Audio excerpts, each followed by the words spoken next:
വഴി മറിക്കാതെ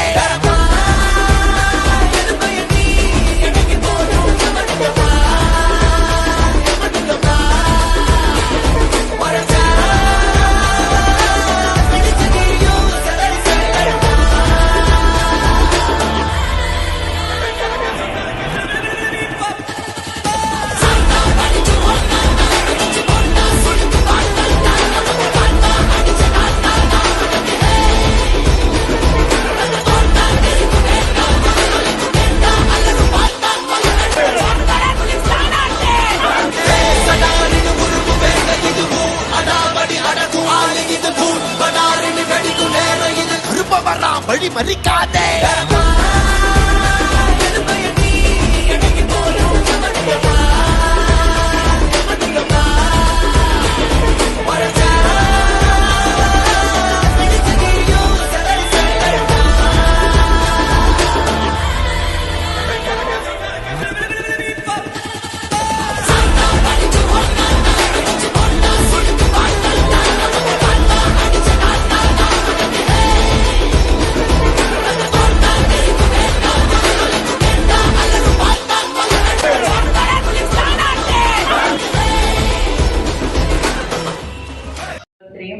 ഔദ്യോഗികമായിട്ട് ഈ വേദിയിലേക്ക് സ്വാഗതം ചെയ്യുന്നു. വേദിയിലും സദസ്സിലും സന്നിഹിതരായിട്ടുള്ള ബഹുമാന്യരായിട്ടുള്ള വ്യക്തികളെ ഔദ്യോഗികമായിട്ട് ഈ പരിപാടിയിലേക്ക് സ്വാഗതം ചെയ്യുക എന്നുള്ളതാണ് എൻ്റെ കർത്തവ്യം. അപ്പം ഈ ചടങ്ങിൽ ഇവിടെ അധ്യക്ഷത വഹിക്കുന്നത് നമ്മുടെ പ്രിയങ്കരനായിട്ടുള്ള assistant commissioner of food safety Kasaragod Shri Sangeeth സാറാണ്. സാറിനെ ആദരപൂർവ്വം ഈ വേദിയിലേക്ക് സ്വാഗതം ചെയ്യുന്നു. ഈ ചടങ്ങിന്റെ ഔപചാരികമായിട്ടുള്ള ഉദ്ഘാടന കർമ്മം നിർവഹിക്കാനായിട്ട് ഇവിടെ എത്തിച്ചേർന്നിട്ടുള്ളത് നമ്മുടെ പ്രിയങ്കരനായിട്ടുള്ള ബഹുമാന്യനായിട്ടുള്ള കാസർഗോഡ് MLA ശ്രീ കല്ലട്ര മാഹിൻ അവറുകളാണ്. സാറിനെ ഈ വേദിയിലേക്ക് ഹാർദവമായി സ്വാഗതം ചെയ്യുന്നു.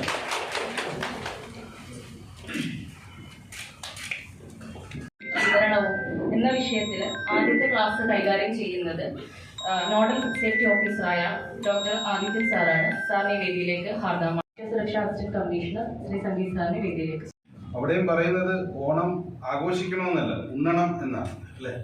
അപ്പം ആ ഫുഡ് എന്ന് പറയുന്നത് നമ്മുടെ എല്ലാ ആഘോഷങ്ങളുടെയും ഒരു ബേസിസാണ്. ഈ ഓണത്തിന് സേഫ് ഓണം പദ്ധതി എന്ന് ഭക്ഷ്യസുരക്ഷാ വകുപ്പ് പേരിട്ടതിന്റെ ഒരു കാരണം തന്നെ വളരെ നേരത്തെ തന്നെ വളരെ മുൻകൂട്ടി കൊണ്ട് ഈ ഓണത്തിനെത്തുന്ന എല്ലാ ഭക്ഷ്യവസ്തുക്കളും ഒരു മാർഗമായിട്ടാണ് സേഫ് ഓണം പദ്ധതി നമ്മൾ അവതരിപ്പിക്കുന്നത്.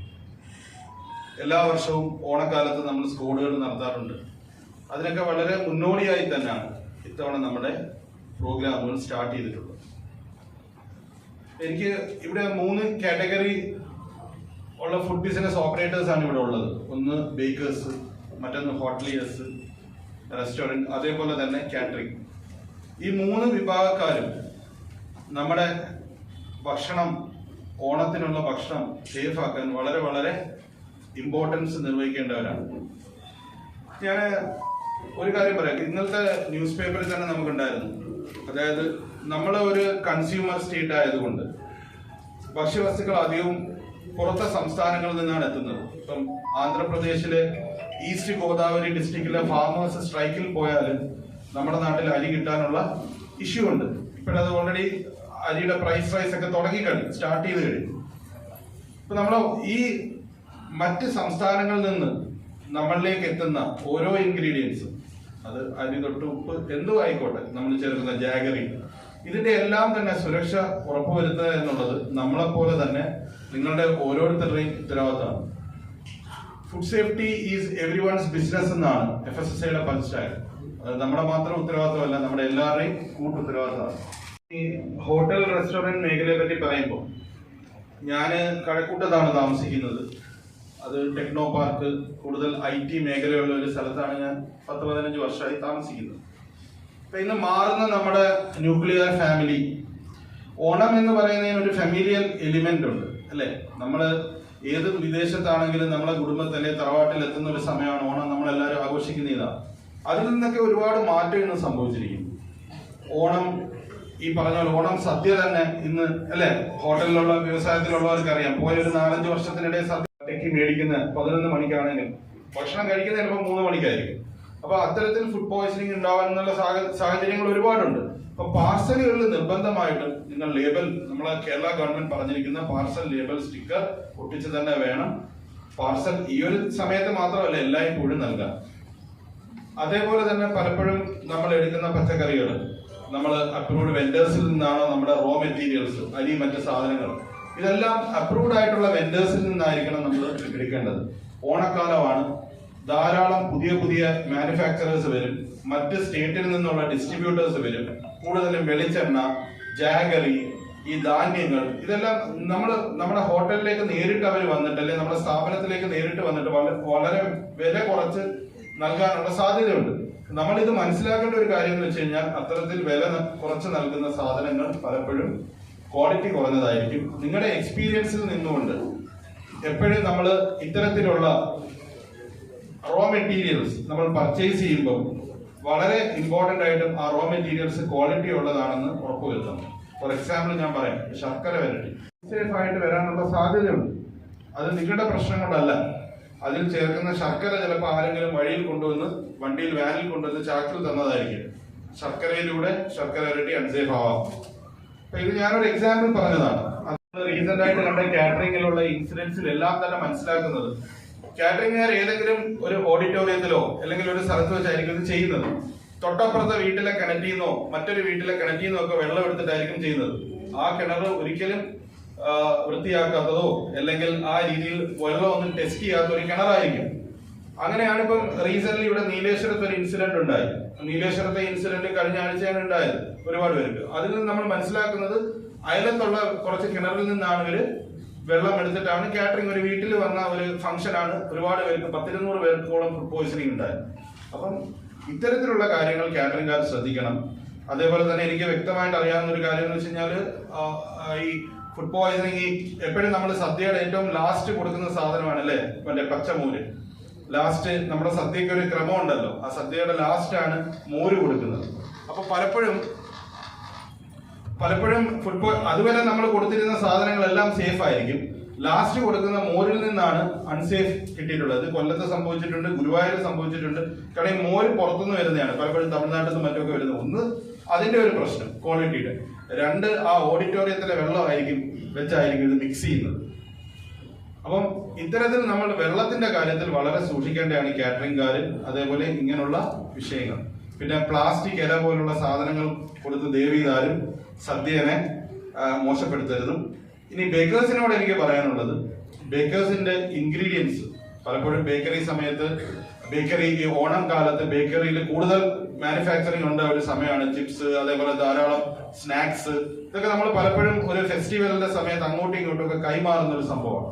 ഇപ്പൊ ധാരാളം പർച്ചേസ് നടക്കാറുണ്ട്. അപ്പം കളേഴ്സ്, നമ്മൾ നാച്ചുറൽ കളേഴ്സ് യൂസ് ചെയ്യുക, കഴിയുന്നതും പെർമിറ്റഡ് ആയിട്ടുള്ള ലെവൽ മാത്രം പ്രിസർവേറ്റീവ്സ് ഉപയോഗിക്കുക, കഴിയുന്നതും ഇതിന്റെയൊക്കെ ഉപയോഗം കുറയ്ക്കുക. അതേപോലെ തന്നെ ബേക്കേഴ്സ് ആയാലും ലേബലിംഗിലും മറ്റുമൊക്കെ കൃത്യമായിട്ട് ശ്രദ്ധിക്കുക. അപ്പൊ ഇത്തരത്തിലുള്ള കാര്യങ്ങളാണ് എനിക്കൊരു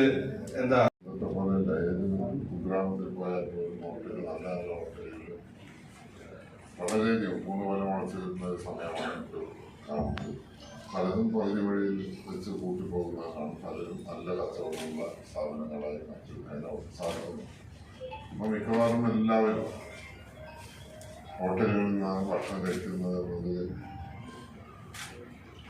വലിയ തർക്കിക്കേണ്ടതില്ല. എന്നിരുന്നാലും ഈ സേഫ്റ്റിയുടെ പറയുന്ന പോലെ ഭക്ഷണം നൽകുമ്പോൾ നാം ആലോചിക്കേണ്ട പല ഹോട്ടലുകളും പോകുന്നത് പലപ്പോഴും ശ്രദ്ധിക്കാറുള്ളത് പ്ലേറ്റുകൾ കഴുകി നല്ല വൃത്തിയാക്കി. അവസാനം വീട്ടിലെ കയ്യിലൊരു തോർത്തുണ്ടായിരുന്നു, ടേബിൾ തോർത്തുന്ന തോർത്ത്, ആ തോർത്ത് കൊണ്ടുവന്ന് തോർത്ത് ഇത് കൊണ്ടുവെക്കുമ്പോൾ നാറ്റം സഹിക്കാൻ പറ്റാത്തൊരു നാറ്റമാണ് പല ഹോട്ടലുകൾ. അതേ തുണിയെടുത്ത് ആ ടേബിളും വൃത്തിയാക്കുന്നതാണ് പലപ്പോഴും കാണാറുള്ളത്. അപ്പൊ അത് ഒന്ന് അതിനെ വൃത്തിയാക്കി ഒരുപക്ഷെ കയ്യെല്ലാം വെച്ച് ടേബിളിനെ കൊണ്ടുവച്ചാൽ കൈ പോലും നാർന്ന വൈകുന്നേരം വരെ ഇങ്ങനെ പോയി ഒന്ന് കുടിക്കേണ്ട അവസ്ഥ പോലും ഉണ്ടാകും. അപ്പൊ ആ ചുറ്റുപാടിലാണ് പല സപ്ലൈ വീട്ടിലും മാറി. വസ്ത്രങ്ങളിൽ ചിലപ്പോൾ ഒരു മാസം കഴിഞ്ഞു മാറ്റാം. അടുത്ത് വരുമ്പോൾ തന്നെ നമുക്ക് കുത്തിപ്പിടിക്കേണ്ട സാഹചര്യം ഉണ്ടാകും. അപ്പോൾ അതെല്ലാം നമുക്ക് ഞാൻ വായിച്ചറിഞ്ഞത് നമ്മുടെ രാജ്യത്ത് തന്നെ ഏറ്റവും ശ്രദ്ധേയമായ വലിയൊരു ശൃംഖലയുള്ള അയാളുടെ ഒരു പ്രമുഖതയുണ്ട്. മറ്റേ തമിഴ്നാട്ടുകാരനായ ശരവണ ഹോട്ടൽ. അപ്പോൾ ഇത് അടുത്ത് തന്നെ ഒരു ഹോട്ടൽ ആരംഭിക്കുകയാണെങ്കിൽ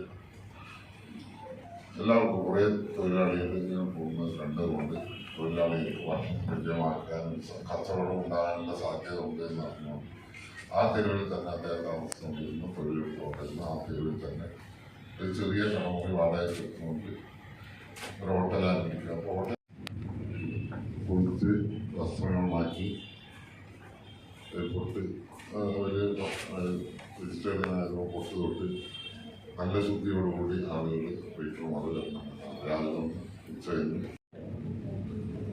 അധ്യക്ഷൻ സൂചിപ്പിച്ചതുപോലെ നല്ല സാധനങ്ങൾ മാത്രം ഉപയോഗിച്ചത് ആദ്യം മാത്രം ഭക്ഷണം പാകം ചെയ്യുകയും വിതരണം ചെയ്യുകയും ചെയ്യുന്ന ഒരു സാഹചര്യം ഉണ്ടാവുകയും ആദ്യത്തെ 2-3 മാസം ഉണ്ടെങ്കിൽ അവരുടെ ഹോട്ടലിൽ പോയാൽ 150 രൂപ ചെറിയൊരു മസാല ആവശ്യമാണ്.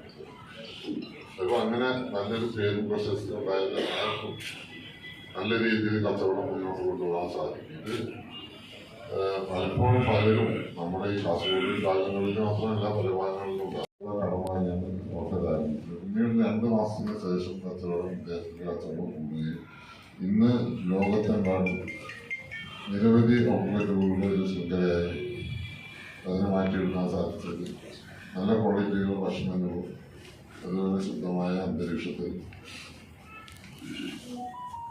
നൽകുന്നതുകൊണ്ടാണ് ഇങ്ങനെ ഈ ശരവണ ഹോട്ടലിൽ ഓർക്കേണ്ടത് ഈ ഹോട്ടൽ ഉടമസ്ഥനാണ്, ഹോട്ടൽ ബേക്കറിയായിരുന്നു. അപ്പോൾ ശുദ്ധമായ ഒരു ചുറ്റുപാടുണ്ടാക്കിക്കൊണ്ട് ഭക്ഷണം പാകം ചെയ്യുന്ന സ്ഥലങ്ങളും അതുപോലെ വിതരണം ചെയ്യുന്ന സ്ഥലവും വൃത്തിയുള്ളതാക്കിക്കൊണ്ട് നല്ല രീതിയിൽ കുറച്ച് വില കുറഞ്ഞ കുറേ ഹോട്ടലുകളുണ്ട്. കുടുംബശ്രീ ഹോട്ടലുകളിൽ വില കുറഞ്ഞ രീതിയിൽ നല്ല കുറച്ചൊക്കെ വൃത്തിയുള്ള രീതിയിൽ കൊടുക്കുന്ന പല ഹോട്ടലുകളിലും കുടുംബശ്രീകളിലും തീരുമാനം തീർക്കാതെ നല്ല പരിശുദ്ധമായ സാധനങ്ങൾ ഉപയോഗിച്ചുകൊണ്ട് കുറഞ്ഞ ഇൻഗ്രീഡിയൻസ് ഉപയോഗിക്കുന്ന നല്ല പരിശുദ്ധമായ സാധനങ്ങൾ ഉപയോഗിച്ചു ഏത് സാധനവും പകുതി വിലക്ക് കിട്ടുകയാണെങ്കിൽ അത് തീർച്ചയായും അതിലെന്തോ കൃത്രിമം കാണിച്ചിട്ടുണ്ടാവും എന്നതിൽ തർക്കമില്ല. അപ്പോൾ അത് വാങ്ങുന്നതാണ് ആദ്യമായി ഉപേക്ഷിക്കേണ്ടത്. അതുപോലെ ചുറ്റുവട്ടം ഭക്ഷണം ഉണ്ടാക്കുന്ന സ്ഥലങ്ങൾ വൃത്തിയോടുകൂടി സൂക്ഷിച്ച് വിതരണം ചെയ്യുന്ന സ്ഥലങ്ങളും വൃത്തിയോടുകൂടി സൂക്ഷിച്ച് ചെയ്യുകയാണെങ്കിൽ ഒതുങ്ങുന്നില്ല മറ്റുള്ളവർക്കും. കൂടാതെ ഈ ചടങ്ങിന് അധ്യക്ഷത വഹിച്ച് എല്ലാ നേതൃത്വവും നൽകിയ നമ്മുടെ ബഹുമാനപ്പെട്ട അസിസ്റ്റന്റ് കമ്മീഷണർ ശ്രീ സംഗീത് സാറാണ്. അദ്ദേഹത്തിന് പ്രസംഗം നടത്തിയ ഉദുമ ഭക്ഷ്യസുരക്ഷാ ഉദ്യോഗസ്ഥയായ നിമിഷ മാഡമാണ്. നിമിഷ മാഡത്തിനും നിങ്ങളുടെ ഓരോരുത്തരുടെയും പേരിലുള്ള ആത്മാർത്ഥമായ നന്ദി രേഖപ്പെടുത്തുന്നു. കൂടാതെ ഈ ക്ലാസിന്റെ ഈ പരിപാടിയുടെ ഹൈലൈറ്റ് എന്ന് പറയുന്നത് നമ്മുടെ അവയർനെസ് ക്ലാസ് ആണ്. 2 ക്ലാസ്സുകളാണ് നിലവിൽ കൈകാര്യം ചെയ്തത്. ആദ്യമായിട്ട് സുരക്ഷിത ഭക്ഷ്യ നിർമ്മാണവും ട്രാൻസ്പോർട്ടേഷൻ.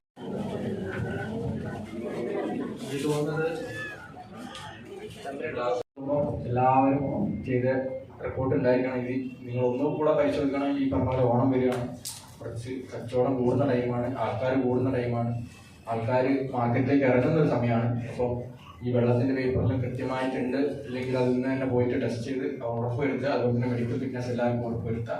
ലൈസൻസ് പിന്നെ എല്ലാവരും എടുത്തിട്ടുണ്ട് എന്ന് വിശ്വസിക്കുന്നു. അത് കയറിയിട്ടില്ല. അതിൻ്റെ മുന്നേ തന്നെ അവരിങ്ങനെ ബോട്ട് ഇട്ടിട്ടുണ്ടായിരുന്നു. അപ്പോൾ എനിക്ക് മനസ്സിലായില്ല എന്താ സമയം. പിന്നെ ഞാൻ അടുക്കളയിലേക്ക് ചെന്നപ്പോഴാണ് എനിക്ക് മനസ്സിലായത് അവിടെ മൊത്തം ചോരുന്നുണ്ടായിരുന്നു. അവിടെ വെള്ളക്കെട്ടാണ് നടുവിൽ നിൽക്കുന്നത്. അപ്പോൾ അവർക്ക് ചവിട്ടാൻ ബുദ്ധിമുട്ടായതുകൊണ്ട് അവർക്ക് തന്നെ ഈ അറപ്പും ബുദ്ധിമുട്ടുള്ളത് കൊണ്ടാണ് അവർ ഈ ബൂട്ടിട്ട് നടക്കുന്നത്. ഇവിടെ നടന്ന സംഭവമാണ്, ഞാൻ പോയ സംഭവമാണ്. അപ്പം അല്ല, ഞാൻ ഇവിടെ ഓർമ്മിപ്പിച്ചെന്ന് മാത്രം. അപ്പം നമ്മൾ വ്യക്തി ശുചിത്വം നന്നായി കൈകാര്യം ചെയ്യണം. ഈ പറഞ്ഞ ലേറ്റർ ആയാലും ഹെഡ് ക്യാപ്പ് ആയാലും എല്ലാവർക്കും സാറിനെ സൂചിപ്പിച്ച പോലെ എല്ലാം ഒന്ന് ഈ പറഞ്ഞ പുറത്തുനിന്നുള്ള ആൾക്കാരാണ്, അവരൊന്ന് എഡ്യൂക്കേറ്റ് ചെയ്ത് നിങ്ങളാണ് ഈ പറഞ്ഞ ഇവിടെ എല്ലാവരും വന്നിരിക്കുന്നത് ഓണേഴ്സാണ് മിക്കവാറും. അപ്പോൾ അവർ നിങ്ങളൊന്ന് എഡ്യൂക്കേറ്റ് ചെയ്ത് ശ്രദ്ധിക്കണം. അത്ര എനിക്ക് ഹൈജീനെ പറ്റി പറയാനുള്ളത്. നമ്മളൊരു അതായത് ഫുഡ് കേടാവുന്നത് എന്ത് കാരണം കൊണ്ടായിരിക്കും? ഫുഡ് കേടാവുന്നത് മൈക്രോ ഓർഗാനിസംസ്, അതായത് ഈസ്റ്റ് അല്ലെങ്കിൽ മോൾഡ്, ബാക്ടീരിയയുടെ ഗ്രോത്ത് കാരണം നമ്മൾ ഫുഡ് കേടാവുന്നത് അല്ലേ? ഫുഡ് കേടാവുന്നത് ബാക്ടീരിയ ഗ്രോത്ത്, നമ്മൾ എയർ ആയിട്ടുള്ള ഒരു കണക്ഷൻ വരുമ്പോഴും അതുപോലെ തന്നെ നമ്മൾ ഒരുപാട് സമയം നമ്മൾ പുറത്ത് വെക്കുമ്പോഴും അവിടെ ബാക്ടീരിയയും മോൾഡ് പോലുള്ള ഗ്രോത്ത് സംഭവിക്കുന്നതുകൊണ്ടാണ് അവിടെ ഫുഡ് കേടുവരുന്നത്. അപ്പോൾ ഈ ബാക്ടീരിയ ഗ്രോത്തും മോൾഡ് ഗ്രോത്തും ഒക്കെ നമുക്ക് സ്ലോ ഡൗൺ ചെയ്യുകയാണ് നമ്മുടെ പ്രിസർവേറ്റീവ്സിന്റെ മെയിൻ അതിന്റെ ആക്ടിവിറ്റി. അതായത് ഈ ബാക്ടീരിയയും മോൾഡ് ഗ്രോത്തിനെയും അതിന്റെ ആ ഒരു ഗ്രോത്തിനെ നമ്മൾ സ്ലോ ഡൗൺ ചെയ്യുകയും അതുവഴി നമുക്ക് ആ ഒരു ഫുഡ് പ്രോഡക്റ്റിന്റെ കാലാവധി നീട്ടാനും പറ്റും. അങ്ങനെയാണ് നമുക്ക് ആ ഫുഡ് പ്രോഡക്റ്റിന്റെ ഷെൽഫ് ലൈഫ് നമ്മൾ ഇൻക്രീസ് ചെയ്യുന്നത്. അതിനാണ് നമ്മൾ പ്രിസർവേറ്റീവ്സ് യൂസ് ചെയ്യുന്നത്. അപ്പോൾ നമ്മൾ കഴിഞ്ഞ ക്ലാസ്സിൽ ഞാൻ പറഞ്ഞ പോലെ തന്നെ പ്രിസർവേറ്റീവ്സ് നമുക്ക് ക്ലാസ് 1 പ്രിസർവേറ്റീവ്സ് ഉണ്ട്, അതുപോലെ തന്നെ ക്ലാസ് 2 പ്രിസർവേറ്റീവ്സ് ഉണ്ട്. ഇപ്പം ക്ലാസ് 1 എന്ന് പറയുമ്പോൾ നമ്മൾ പണ്ട് കാലം മുതൽ ഇപ്പോഴും നമ്മൾ ഉപയോഗിക്കുന്ന പോലെ തന്നെ നമുക്ക് കിട്ടുന്നത് നമ്മളെ ഉപ്പിലിട്ട് വെക്കുക. ഉപ്പിലിട്ട് വെച്ച് കഴിഞ്ഞാൽ നമ്മളിപ്പോൾ മാങ്ങയൊക്കെ ഉപ്പിലിട്ട് വെച്ച് കഴിഞ്ഞാൽ നമുക്ക് കുറേ വർഷങ്ങളോളം ഉപയോഗിക്കാവുന്നില്ലേ. അതുപോലെ നമ്മുടെ ഷുഗർ, വിനെഗർ, ഇതൊക്കെയാണ് നമ്മുടെ ക്ലാസ് 1 പ്രിസർവേറ്റീവ്സ് ആയിട്ട് പറയാം. പക്ഷെ ഇവിടെ ക്ലാസ് 1 പ്രിസർവേറ്റീവ്സ് ഇവിടെ മിക്കവർക്കും അറിയുന്നതായിരിക്കും. പക്ഷെ ക്ലാസ് 2 പ്രിസർവേറ്റീവ്സ് എന്ന് പറയുമ്പോൾ കെമിക്കൽസ് ആണ്. ഇപ്പൊ നേരത്തെ ഒരു ഡൗട്ട് ഉണ്ട് നമ്മുടെ ചപ്പാത്തിയുടെ കാര്യം. അതിൽ എന്തുകൊണ്ട് അത് നമ്മുടെ ഹോട്ടലിൽ ഉണ്ടാക്കുന്ന പ്രിപ്പയർഡ് ആയിട്ടുണ്ടാക്കുന്ന ചപ്പാത്തിയും അതുപോലെ തന്നെ നമ്മൾ റെഡിമെയ്ഡ് ആയിട്ട് കിട്ടുന്ന ഈ ഫ്രോസൺ ചപ്പാത്തീസ് ഒക്കെ എന്തുകൊണ്ട് അത് കൂടുതൽ ഷെൽഫ് ലൈഫ് ഉണ്ടെന്ന് ഡൗട്ട് ഉണ്ടായി. അത് പ്രിസർവേറ്റീവ്സ് ആഡ് ചെയ്യുന്നുണ്ടാണ്. അതുപോലെ തന്നെ ഒരുപാട് പ്രിസർവേറ്റീവ്സ് ഉണ്ട്. അതിൽ ഞാൻ കുറച്ച് പ്രിസർവേറ്റീവ്സ് മാനുഫാക്ചറിങ് യൂണിറ്റാണ് ഉദ്ദേശിച്ചത്. മീറ്റ് പ്രോസസ്ഡ് ചെയ്യുന്ന യൂണിറ്റ്സ് ഒക്കെ ഉണ്ട് അവിടെ. അതെല്ലാം മാനുഫാക്ചറിങ് ആയിട്ട് വന്നത് ആരെങ്കിലും ഉണ്ടോ അവിടെ? അപ്പം മീറ്റ് പ്രോഡക്ട്സിൽ നമ്മൾ കൂടുതൽ ഉപയോഗിക്കുന്ന ഒരു പ്രിസർവേറ്റീവ്സ് ആണ് ഈ നൈട്രേറ്റ്സ്, അതേപോലെ നൈട്രേറ്റ്സ് എന്ന് പറയുന്നത്. ഇത് നമ്മൾ പ്രോസസ്ഡ് മീറ്റിലും അതേപോലെ തന്നെ നമ്മുടെ ഈ കോൾഡ് ബീഫ് പിന്നെ അതുപോലെ മീറ്റ് പ്രോഡക്ട്സിൽ നമ്മൾ പൊതുവെ യൂസ് ചെയ്യുന്ന ഒരു പ്രോഡക്റ്റ് ആണ് സൾഫർ ഡയോക്സൈഡ് എന്ന് പറയുന്നത്. ഇത് പൊതുവെ ഉപയോഗിക്കുന്നത് നമ്മുടെ ഫ്രൂട്ട് ജ്യൂസസും അതുപോലെ വൈൻസ്, ബിയേഴ്സ്, ഇതിലൊക്കെ നമ്മൾ യൂസ് ചെയ്യുന്ന ഒരു പ്രോഡക്റ്റ് ആണ് സൾഫർ ഡയോക്സൈഡ് എന്ന് പറയുന്നത്. ഇതൊരു ബിയറിലൊക്കെ എന്ന് പറയുമ്പോൾ 700 ppm വരെയൊക്കെ ഉപയോഗിക്കാം. ജാംസിൽ 400 ppm വരെയൊക്കെ. അസോസിയേഷന്റെ ജില്ലാ പ്രസിഡന്റ്, സംസ്ഥാന സെക്രട്ടറി ഉണ്ട്, സംസ്ഥാന കമ്മിറ്റി അംഗങ്ങളുണ്ട്. ബേക്കറിനെ വെച്ച് നോക്കുകയാണെങ്കിൽ ചന്ദ്രേട്ടനൊക്കെ ചെറുവത്തൂരിൽ നിന്ന് 11 മണിക്കത്തുള്ള ജില്ലാ പ്രസിഡന്റ് ചന്ദ്രേട്ടനൊക്കെ ചെറുവത്തൂരിൽ നിന്ന് ഒരു 9 മണിക്കെങ്കിലും വന്നിട്ടുണ്ടാവണം ഇവിടെ എത്താൻ വേണ്ടി. അതുപോലെ തന്നെ വെള്ളത്തിൽ സൈബേട്ടനൊക്കെ. ഞാൻ പറഞ്ഞു വന്നത് ഏത് ഭാരവാഹികളാണെങ്കിലും പഴയ പോലെയൊന്നും അല്ല. ഇപ്പം തന്റെ അംഗങ്ങൾക്ക്, തന്റെ മെമ്പർമാർക്ക് ഇവിടെ നിന്ന് കിട്ടുന്ന കാര്യങ്ങൾ നിങ്ങൾ പറഞ്ഞു കൊടുക്കുന്ന പോലെ ഒത്തില്ലെങ്കിലും ഞങ്ങളാൽ കഴിയുന്ന രീതിക്ക് ഗ്രൂപ്പുകൾ ഞാൻ ആഗ്രഹിക്കുകയാണ്. അതോടൊപ്പം തന്നെ നേരത്തെ MLAക്ക് ഞങ്ങളൊരു നിവേദനം കൊടുത്തത് അത് ഹോട്ടലുകളിലായിക്കോട്ടെ ബേക്കറികളിലായിക്കോട്ടെ ഞങ്ങളുടെ അന്യസംസ്ഥാന തൊഴിലാളികൾ ഞങ്ങളുടെ കടകളിലേക്ക് വരുമ്പോൾ 2 അല്ല 3 ദിവസമാണ് അവര് ഭൂരിഭാഗം ആൾക്കാർ ജോലി ചെയ്യാൻ സാധാരണ ഉള്ളത്. അവരുടെ ഹെൽത്ത് കാർഡ് എടുക്കണമെങ്കിൽ നമുക്കറിയാം 750-800 രൂപയോളം ചെലവാണ്. കാലക്കേടിന് ഇന്ന് വന്ന് ഒരുത്തൻ കടയിൽ നിൽക്കുമ്പോൾ നിങ്ങളെ പോലുള്ള ആരെങ്കിലും വന്നു കഴിഞ്ഞാൽ അവരുടെ ഹെൽത്ത് കാർഡ് ഇല്ല എന്ന് പറഞ്ഞുകൊണ്ട് ഒരു പേപ്പർ എഴുതിയ 2 ഒപ്പിടിച്ച് 2 സാക്ഷികൾ കൊണ്ട് പോവുകയാണ്. പിന്നെ സത്യങ്ങളൊക്കെ കമ്മീഷണർ അടുത്ത് പോയി തുറന്ന് ഏറ്റു പറഞ്ഞാൽ മാത്രമേ ആ സത്യമെന്ന് ബോധ്യം വന്നാൽ മാത്രമേ ആ ഫൈനൊക്കെ ഒഴിവായി കിട്ടുള്ളൂ. ഞങ്ങൾ പറഞ്ഞത് എന്തുകൊണ്ട് ഈ അന്യസംസ്ഥാന തൊഴിലാളികൾ കേരളത്തിലേക്ക് വരുമ്പോൾ ഈ മെഡിക്കൽ ഫിറ്റ്നസ് അവർക്ക് ചെയ്തുകൂടാ? അവർക്ക് മെഡിക്കൽ ഫിറ്റ്നസ് കൊടുത്തിട്ട് അവർ ഹോട്ടലുകളിലും ബേക്കറികളിലും പഠിക്കുമെന്ന് പറയട്ടെ. അവരുടെ മെഡിക്കൽ സർട്ടിഫിക്കറ്റ് ഉണ്ടല്ലോ. ഇന്ന് ഈ കഴിഞ്ഞ പ്രാവശ്യം മെഡിക്കൽ ഫിറ്റ്നസുമായി ബന്ധപ്പെട്ട് പരിശോധന നടത്തിയപ്പോൾ എയ്ഡ്സ്, മഞ്ഞപ്പിത്തം, ഒരുപാട് ഐറ്റം രോഗങ്ങളുള്ളവരെ കണ്ടുപിടിക്കാൻ സാധിച്ചു. അവരെയൊക്കെ ഞങ്ങൾ പാക്ക് ചെയ്യുകയും ചെയ്തു. അത് ഹോട്ടലിലാണ് ബേക്കറികളിലാണ് സംഭവിക്കുന്നതാണ്. അപ്പൊ അത് ഞങ്ങളുടെ അസിസ്റ്റന്റ് കമ്മീഷണർ ശ്രദ്ധയപ്പെടുത്തുവാണ്.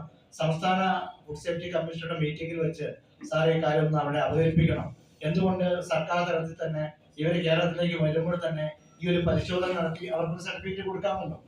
ആ ഒരു പരിശോധന നടത്തി സർട്ടിഫിക്കറ്റ് കൊടുക്കേണ്ട ഒരു സംവിധാനം വരുവാണെങ്കിൽ ഒരു 90% തലവേദനകളും ഞങ്ങളിൽ നിന്ന് ഒഴിവായി കിട്ടാൻ സാധ്യതയുണ്ട്.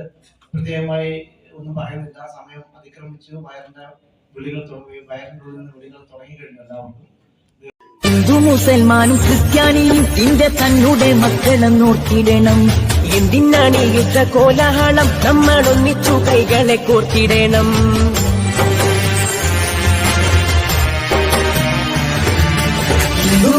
മുസൽമാനും ക്രിസ്ത്യാനിയും ഇന്ത്യ തന്നെ മക്കളെ നോക്കിയിടണം.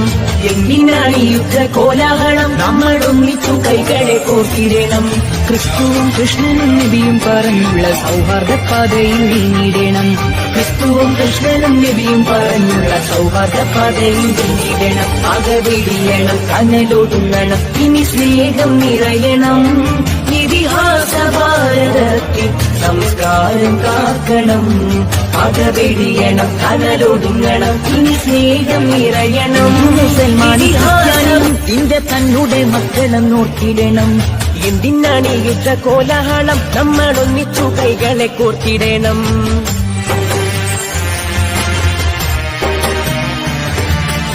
മുസൽമാനും ക്രിസ്ത്യാനിയും ഇന്ത്യ തന്നെ മക്കളെ നോക്കിടണം. എന്തിനാണ് യുദ്ധ കോലാഹലം, നമ്മൾ ഒന്നിച്ചു കൈകളെ കോർത്തിടണം. ക്രിസ്തുവും കൃഷ്ണനും നബിയും പറഞ്ഞുള്ള സൗഹാർദ്ദ പാതയിൽ നീങ്ങിടണം. ക്രിസ്തുവും കൃഷ്ണനും നബിയും പറഞ്ഞുള്ള സൗഹാർദ്ദ പാതയിൽ നീങ്ങിടണം. അകവെടിയണം, കനലൊടുങ്ങണം, ഇനി സ്നേഹം നിറയണം. ഇതിഹാസ ഭാരതത്തിൽ സംസ്കാരം കാക്കണം. അകവെടിയണം, കനലൊടുങ്ങണം, ഇനി സ്നേഹം നിറയണം. മുസൽമാനും ഇന്ത്യ തന്നെ മക്കളെ നോക്കിടണം. എന്തിനാണ് യുദ്ധ കോലാഹലം, നമ്മൾ ഒന്നിച്ചു കൈകളെ കോർത്തിടണം.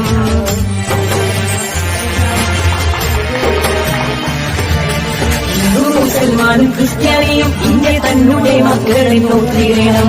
എന്തിനാണ് യുദ്ധ കോലാഹലം, നമ്മൾ ഒന്നിച്ചു കൈകളെ കോർത്തിടണം. ക്രിസ്തുവും കൃഷ്ണനും നബിയും പറഞ്ഞുള്ള സൗഹാർദ്ദ പാതയിൽ നീങ്ങിടണം. ക്രിസ്തുവും കൃഷ്ണനും നബിയും പറഞ്ഞുള്ള സൗഹാർദ്ദ പാതയിൽ നീങ്ങിടണം. അകവെടിയണം, കനലൊടുങ്ങണം, ഇനി സ്നേഹം നിറയണം.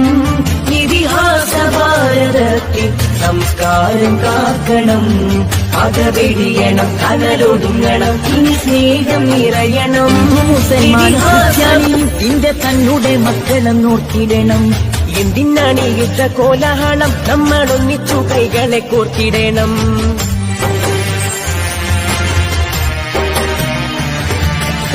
മുസൽമാനും ക്രിസ്ത്യാനിയും ഇന്ത്യ തന്നെ മക്കളെ നോക്കിടണം. എന്തിനാണ് യുദ്ധ കോലാഹലം, നമ്മൾ ഒന്നിച്ചു കൈകളെ കോർത്തിടണം. ക്രിസ്തുവും കൃഷ്ണനും നബിയും പറഞ്ഞുള്ള സൗഹാർദ്ദ പാതയിൽ നീങ്ങിടണം. ക്രിസ്തുവും കൃഷ്ണനും നബിയും പറഞ്ഞുള്ള സൗഹാർദ്ദ പാതയിൽ നീങ്ങിടണം. അകവെടിയണം, കനലൊടുങ്ങണം, ഇനി സ്നേഹം നിറയണം. ഇതിഹാസ ഭാരതത്തിൽ സംസ്കാരം കാക്കണം.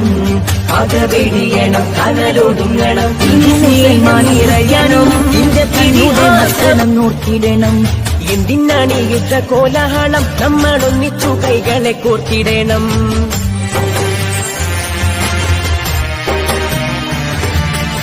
മുസൽമാനും ക്രിസ്ത്യാനിയും ഇന്ത്യ തന്നെ മക്കളെ നോക്കിടണം. എന്തിനാണ് യുദ്ധ കോലാഹലം, നമ്മൾ ഒന്നിച്ചു കൈകളെ കോർത്തിടണം. ക്രിസ്തുവും കൃഷ്ണനും നബിയും പറഞ്ഞുള്ള സൗഹാർദ്ദ പാതയിൽ നീങ്ങിടണം. ക്രിസ്തുവും കൃഷ്ണനും നബിയും പറഞ്ഞുള്ള സൗഹാർദ്ദ പാതയിൽ നീങ്ങിടണം. അകവെടിയണം, കനലൊടുങ്ങണം, ഇനി സ്നേഹം നിറയണം. ഇതിഹാസ ഭാരതത്തിൽ സംസ്കാരം കാക്കണം. അകവെടിയണം, കനലൊടുങ്ങണം, ഇനി സ്നേഹം നിറയണം. ഇതിഹാസ ഗൂഗിൾ പേ, ഫോൺ പേ, UPI അക്കൗണ്ടുകൾ വഴി നിങ്ങൾക്ക് പണം അയച്ചു തരികയും ശേഷം അത് തിരിച്ചയക്കാൻ ഒരു QR കോഡ് നിങ്ങൾക്ക് അയച്ചു തരികയും ചെയ്യും. QR കോഡിൽ നമുക്കവർ അയച്ചു തന്ന തുകയേക്കാൾ വലിയ തുകയായിരിക്കാം അവർ സെറ്റ് ചെയ്തിട്ടുണ്ടാവുക. ശ്രദ്ധിക്കാതെ നമ്മൾ QR കോഡ് സ്കാൻ ചെയ്ത് പണം അയക്കുകയാണെങ്കിൽ നമുക്ക് വലിയ തുക നഷ്ടമാകും. ഇത്തരത്തിൽ അപരിചിതർ പണം മാറി അയച്ചു എന്ന് പറഞ്ഞ് നിങ്ങളെ ബന്ധപ്പെട്ടാൽ ഒരു കാരണവശാലും പണം അവർക്ക് തിരിച്ചയക്കാൻ ശ്രമിക്കരുത്. അവരോട് NPCI വഴി കംപ്ലൈൻറ്റ് രജിസ്റ്റർ ചെയ്യാൻ പറയുക. ഇനി നിങ്ങളാണ് ഇത്തരത്തിൽ പണം മാറി അയച്ചതെങ്കിൽ നിങ്ങൾക്കും NPCI വഴി കംപ്ലൈൻറ്റ് രജിസ്റ്റർ ചെയ്യാവുന്നതാണ്. ഇതിനായി NPCI എന്ന വെബ്സൈറ്റിൽ കയറി കൺസ്യൂമർ എന്ന ഓപ്ഷനിലെ UPI കംപ്ലൈൻറ്റ് ക്ലിക്ക് ചെയ്യുക. ശേഷം കംപ്ലൈന്റിലെ ട്രാൻസാക്ഷൻ എന്ന ഓപ്ഷനിൽ മുഴുവൻ വിവരങ്ങളും നൽകി സബ്മിറ്റ് ചെയ്യുക. തുടർന്ന് NPCI അതോറിറ്റി നിങ്ങളെ ബന്ധപ്പെടുന്നതായിരിക്കും.